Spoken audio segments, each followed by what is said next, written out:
지난 주간 우리는 하나님께서 이스라엘 백성을 출애굽시키기 위해 모세를 부르시는 장면을 살펴봤습니다. 그리고 드디어 모세가 40년 전 도망쳐 나온 애굽으로 다시 돌아가 바로에게 출애굽을 요청을 했습니다.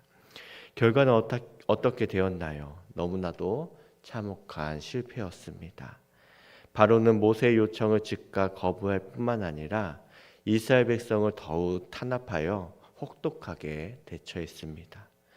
더욱 비참한 것은 하나님의 부르심을 받아 다시 돌아온 모세였지만 이스라엘 백성들은 이 모세를 인정하지 않았습니다. 오히려 자신들을 괴롭게 만들고 혼란만 부추기는 사람으로 여겼습니다. 결국 모세는 다시 하나님을 원망하게 됩니다. 한마디로 모세의 부르심과 출애굽에 대한 희망은 참담한 실패와 허무한 시도로 끝나는 듯해 보입니다. 사랑하는 성도 여러분, 이러한 실패와 허무함은 우리의 신앙생활에도 일어날 수 있습니다. 누구나 하나님의 부르심을 받고 하나님의 원대한 비전을 발견하고 뭔가 일이 잘 이루어지는 것 같지만 정작 결과는 실패로 돌아갈 때가 있습니다. 그럴 때 우리는 어떠한 반응을 하나님께 보이고 있습니까? 모세처럼 원망하고 좌절하곤 합니다. 다시 예전의 모습으로 돌아가고 싶기도 합니다. 그런데 하나님의 계획에는 실패가 있을까요? 우리의 경험과 생각, 기준에서 실패해 보일 수 있으나 하나님께는 실패라는 단어가 존재하지 않습니다.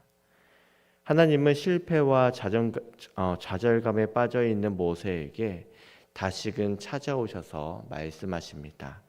1절 말씀을 함께 읽어보겠습니다. 여호와께서 모세에게 이르시되 볼지어다 내가 너를 바로에게 신같이 되게 하였은즉 내 형 아론은 내 대언자가 되리니. 아멘. 이전까지 하나님은 모세를 설득하고 자신이 누구인지 그리고 무엇을 하실 것인지에 대해서만 말씀하시고 보여주셨다면 이젠 모세 자신이 누구인지 보게 하셨습니다. 다시 말해 이전까지는 모세가 하나님께 집중하고 하나님이 어떤 분이신지 알아가는 과정이었다면 이제 자기 자신이 누구인지를 새롭게 정립하는 과정이라 말할 수 있습니다. 하나님께서는 왜 모세가 자기 존재에 대해 알도록 하셨을까요? 우리가 아무리 하나님에 대한 지식과 그분의 마음, 계획 등을 알고 있다 하더라도 내가 누구인지를 제대로 알지 못하면 하나님을 향한 믿음과 마음은 금세 사그라지고 흔들릴 수 있습니다. 그러므로 우리는 나 자신이 누구인지를 분명하게 아는 것이 중요합니다. 사실 우리도 모세처럼 내가 누구인지를 보지 못하고 살아갑니다. 하나님께서 우리의 아버지가 되시고 예수 그리스도의 십자가 보혈로 새로운 피조물이 되었고 성령 하나님께서 항상 동행하며 역사하는 인생임에도 불구하고 우리는 진짜 우리의 모습을 보지 못합니다. 왜일까요? 이 세상이 만든 가치와 이념, 생각과 환경 등에 갇혀 있기 때문입니다. 그래서 하나님께서는 우리의 시선을 돌리십니다. 볼지어다 라고 말이죠. 무엇을 보라는 것일까요? 진짜 우리의 모습이 무엇인지를 보라 말씀하십니다. 하나님께서 모세와 우리를 신같이 만드셨다라고 말합니다. 여기서 신으로 번역된 단어는 엘로힘, 즉 하나님을 의미할 때 사용하는 단어입니다. 이를 직역하면 내가 너를 바로에게 하나님같이 되게 하였은즉이라고 번역이 됩니다. 여기서 우리는 놀랍고도 신비로운 하나님의 경륜을 발견할 수 있습니다. 사실 우리는 신같이 될 수 없는 존재입니다. 태생이 흙으로 지음을 받아 먼지뿐인 존재입니다. 그런데 하나님은 우리를 하나님같이 되게 하시겠다라고 말씀합니다. 어떻게 그것이 가능할까요? 이는 태양과 달의 원리를 통해 조금이나마 이해할 수 있습니다. 어두운 밤하늘을 밝게 비추는 달에게는 정작 빛이 없습니다. 달은 스스로 빛을 낼 수 없는 존재이지요. 그럼에도 불구하고 지구 위에서 밤하늘을 바라보면 달이 빛을 냅니다. 이것이 어떻게 가능할까요? 찬란하게 비춰오는 태양의 빛을 받아 어두운 밤을 밝게 빛을 냅니다. 그러나 이 달도 빛이 잃어버리곤 합니다. 언제이죠? 지구의 그림자에 가려지면 달은 빛을 잃고 사라집니다. 예수님께서도 말씀하셨습니다. 너희는 세상의 빛이라. 산 위에 있는 동네가 숨겨지지 못할 것이요. 사랑하는 성도 여러분, 보잘것없어 보이는 우리를 향해 주님께서 너희는 빛이라 말씀하십니다.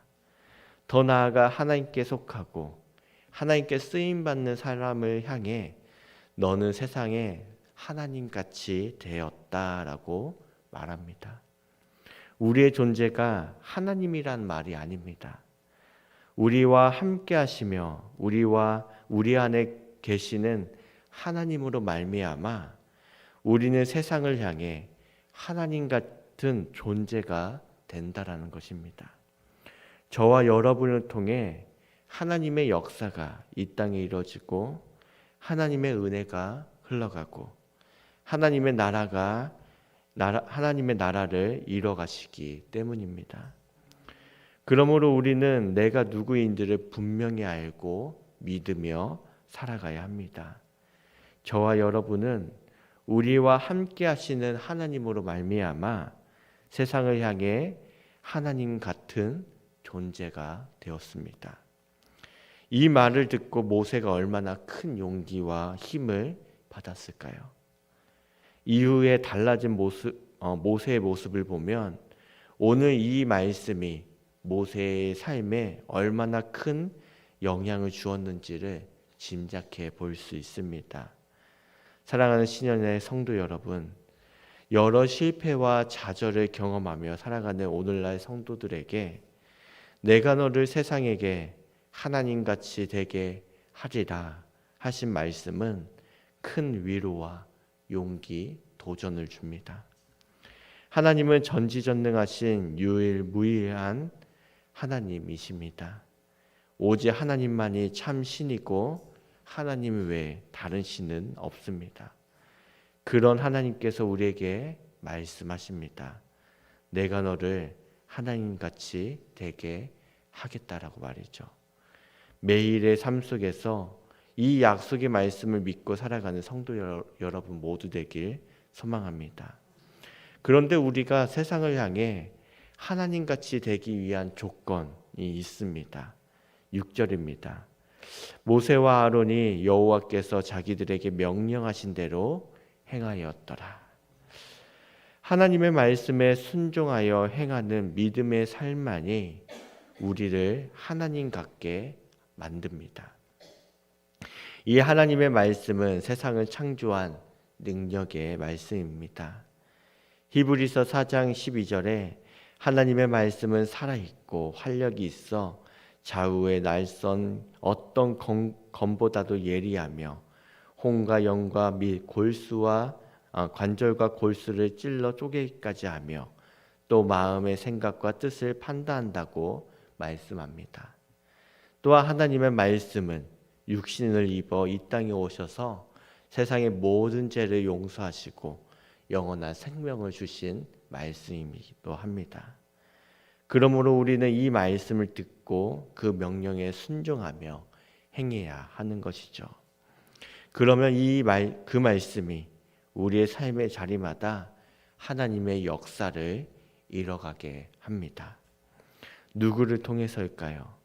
그 말씀대로 순종하고 행하며 살아가는 믿음의 사람을 통해 세상은 우리를 통해 하나님을 보게 되는 것입니다. 또한 세상에게 하나님같이 살아가는 인생에게는 제한이 없습니다. 7절을 보면 당시 모세는 80세였고 아론은 83세였습니다. 당시 평균 수명보다 훨씬 높은 나이로 당장 내일이라도 하나님의 부르심을 받아 생을 마감한다고 하더라도 전혀 이상하지 않을 만큼 노령의 나이였습니다. 사람들은 이러한 노령기에 접어들면 평탄하게 생을 마감하고 싶을 것입니다. 그래서일까요? 모세가 처음 하나님의 부르심을 받을 때 완강하게 거부했던 이유도 자신의 나이와 연약함 때문이었습니다. 젊고 능력 많을 때는 부르시지 않고 이제 와서 자기를 부르시는 하나님을 이해할 수 없었습니다.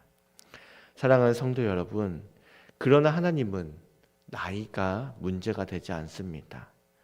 사회적 지위와 건강, 능력, 우리의 상황과 형편은 하나님의 역사를 이뤄가는데 아무런 장애물이 되지 않습니다. 우리가 하나님의 역사를 이뤄가는데 가장 큰 장애물이 있다면 무엇이 있을까요? 나 자신밖에 없습니다. 오랜 경험으로 쌓아진 편견과 고정관념, 완악한 마음, 게으름 등 나 자신의 내면의 문제가 하나님의 역사를 가로막는 가장 큰 장애물이 되곤 합니다.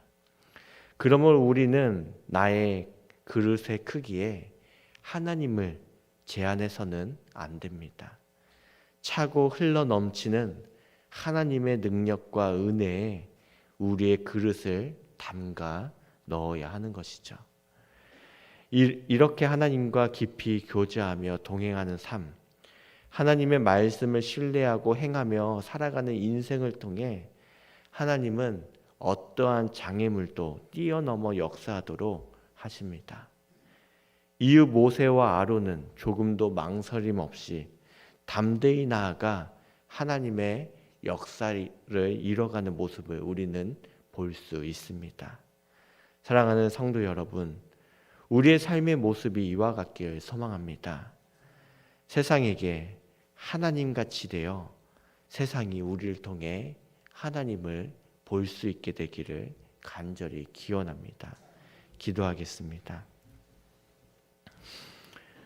우리와 늘 함께 하시며 선한 길로 인도하시는 하나님 아버지, 우리는 작고 연약합니다. 때론 넘어지고 실패하곤 합니다. 그러나 우리를 세상에게 하나님 같게 되게 하겠다라고 하신 말씀을 믿습니다. 우리와 함께 하시는 하나님으로 인해 삶의 자리마다 하나님의 역사가 이루어지길 간절히 소망합니다. 주님의 말씀은 양날이 검과 같이 역사하며 하나님의 나라가 우리의 삶의 자리마다 이루어지게 하여 주시옵소서. 그리고 주님의 말씀을 믿고 행하는 우리를 통해 세상이, 우리 주변의 사람들이 하나님을 볼 수 있게 하여 주시옵소서. 주님이여, 여름 사역이 은혜 중에 잘 마치게 하심에 감사합니다. 이젠 후반기 사역이 잘 준비되고 진행되게 하여 주시옵시고 이 사역들을 통해 살아계신 하나님이 나타나게 하여 주시옵소서. 처음부터 끝까지 주님께서 인도하여 주시옵시고 하나님의 선하신 능력만을 바라보며 한 걸음 한 걸음 나아갈 수 있게 도와주시옵소서. 이 시간 귀한 예물을 드린 손길이 있습니다. 드려진 예물이 하나님 나라에 귀하게 사용되게 하여 주시옵시고 삶의 자리자리마다 하나님의 말씀에 순종하며 살아갈 때 그 삶을 통해 하나님의 역사가 나타나고 하나님이 세상에 드러나게 하여 주시옵소서. 또한 주님의 은혜가 충만히 임하게 하여 주시옵소서. 예수님의 이름으로 기도합니다. 아멘.